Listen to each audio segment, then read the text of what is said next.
அனைவருக்கும் எஸ்பி ஸ்லோகாஸின் இனிய வணக்கம்.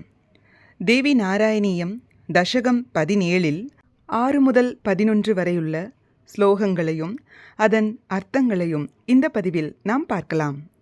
ஸ்ரீ குருப்யோ நமஹ. சுதர்ஷனோ மாத்ருவதூ சமேதஹ சுபாஹுமாப்ருச்ய ரதாதிரூடஹ புரீமயோத்யாம் பிரவிஷன் புரேவ சீதாபதிஸ்தோஷயதி ஸ்ம சர்வான்.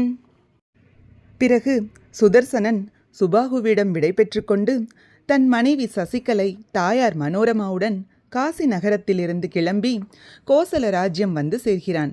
சுதர்சனனை கண்ட மக்கள் மிகுந்த ஆனந்தத்துடன் அவர்களை வரவேற்கின்றனர்.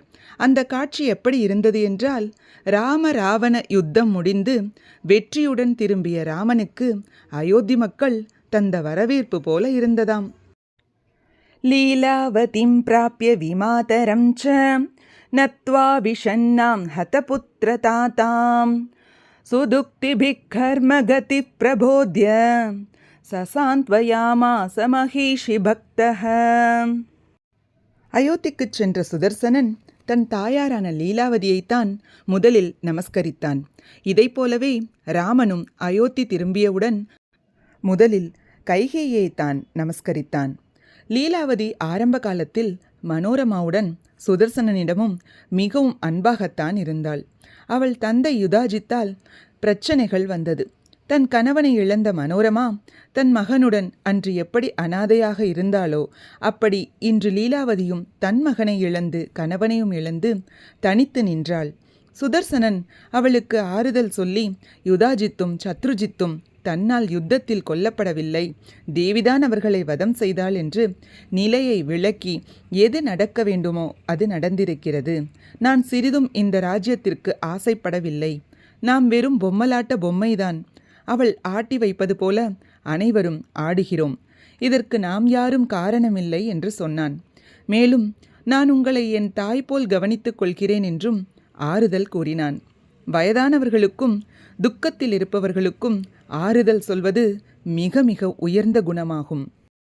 ஜனேஷு பஷ்யத்சு சுதர்ஷனோத்ர த்வாம் பூஜயித்வா குருணாபிஷிக்தஹ ராஜீத்வதீயம் கிருஹமாஷு கிருத்வா பூஜா விதானாதி ச சம்ருதத்த. ஸ்வர்ணமயமாகவும் மணிமயமாகவும் உள்ள சிம்மாசனம் ஒன்றை செய்து வேத வாத்திய கோஷங்களுடன் தேவியை அதில் பிரதிஷ்டை செய்து பூஜை செய்தான். பிரஜைகளையும் தேவியை பூஜிக்க வேண்டும் என்று சொன்னான். நவராத்திரியில் 9 நாட்களும் சிறப்பாக பூஜை செய்தான்.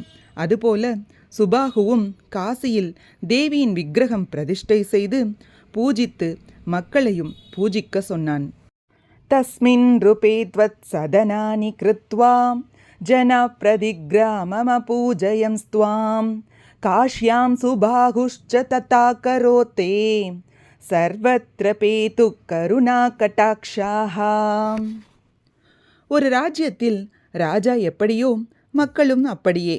ராஜா தேவியை பூஜிப்பதால் அனைவரும் தேவியை பக்தியுடன் பூஜித்து வந்தனர். எல்லோரும் தேவி பக்தர்களாக ஆனார்கள். ஒவ்வொரு ஊரிலும் அன்னையின் ஆலயம் கட்டினார்கள்.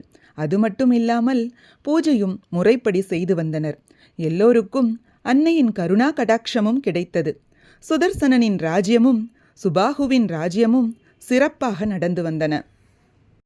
ந கர்மனான பிரஜயாதனேன ந யோக சாங்கியாதி விசிந்தயா ச ந ச வ்ரதேனாபி சுகானுபூதிஹி பக்த்யைவ மர்த்யஸ் சுகமேதி மாதஹ.